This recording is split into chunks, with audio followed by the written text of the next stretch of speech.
có ấy với nhau chứ không rồi bọn đâu thì càng tàu bây giờ chi anh ấy cái thơ chí đấy nhưng không phải cái bóc trao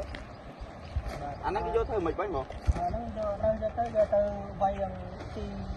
vay được một sân à vay lại trên mặt tới trên chi mà chẳng hạn anh men kia cái chạm đáy vậy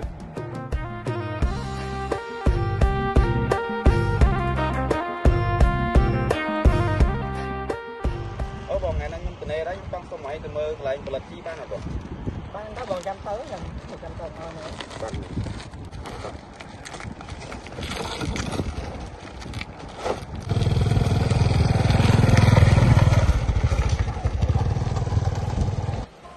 បាទបងប្អូននេះជាសកម្មភាពម៉ាស៊ីនវាយកំទេចកាត់ស្រកីដូងបងប្អូនហើយឃើញថាម៉ាស៊ីនវាយកំទេចស្រកីដូងនេះមានសមត្ថភាពវាយកំទេចសម្បកដូងទុំនិងខ្ចីបានគ្រប់ប្រភេទបងប្អូនហើយឃើញថាក្រុមការងារយើងកំពុងតែយកសម្បកដូងចាក់ទៅលើម៉ាស៊ីនហើយបាទហើយបើបងប្អូនមានចំណាប់អារម្មណ៍ចង់សហការកែច្នៃខាងយើងខ្ញុំក៏មានអ្នកជំនាញផ្ដល់ប្រឹក្សាយោបល់លម្អិតជូនបានផងដែរបងប្អូន